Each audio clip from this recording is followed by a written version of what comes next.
मयूर जी, ये बताइए कि आपका जो स्टार्टअप है वो गवर्नमेंट रजिस्टर्ड स्टार्टअप है, और जनरली स्टार्टअप्स की बेसिक प्रॉब्लम ये रहती है कि शुरुआती ईयर्स में वो लॉस मेकिंग रहते हैं, कैपिटल भी बहुत खाते हैं, लॉस मेकिंग रहते हैं, कैपिटल इंटेंसिव रहता है।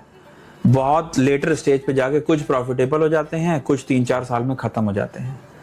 तो आपने क्या ऐसा दिमाग तिगाम लगाई कि आपकी तो कंपनी, मैं देख रहा था बैलेंस शीट स्टडी कर रहा था कि from the very first year profitable है और लगातार प्रॉफिट्स ग्रो कर रहे हैं। देखिए, हम लोगों ने डे वन से बिजनेस को, अपनी कंपनी को कभी स्टार्टअप की तरह नहीं किया जी। हम लोगों ने डे वन से इसको बिल्कुल प्रॉपर बिजनेस की ही तरह चलाया है। ओके। और जैसे मैंने अपना बैकग्राउंड बताया that we are already into real estate since last 8-10 साल पहले से कर रहे थे। अब ऑलमोस्ट 15 साल हो गए हैं। तो हमारा वी आर, मतलब मुझे कहना चाहिए नहीं कहना चाहिए, we are cash rich company. हमें भी कभी भी बाहर के पैसे की या बाहर के फंडिंग की रिक्वायरमेंट नहीं रही। पर एंजल इन्वेस्टर्स की तो नजर रहती है ऐसी कंपनीज पे, आपको अप्रोच करते होंगे वो कि हमसे पैसे ले लो। काफ़ी लोग इन्वेस्टर्स, काफ़ी वीसीज ने हमें अप्रोच किया हुआ है। सिंगापुर के एक वीसी थे एवेस्टोन, उन्होंने अप्रोच किया था।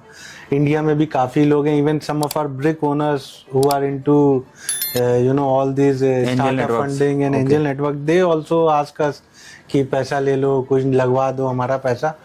But we don't see value in it. हमें उसमें वैल्यू नहीं दिखती है, क्योंकि we don't want to divert from our vision. हमारा अपना एक मिशन है, विजन है, हम उसी पे चलना चाहते हैं, भले ही थोड़ा सा टाइम लगे, but we wanted to grow sustainably. ये हमारा थीसिस रहा है शुरू से।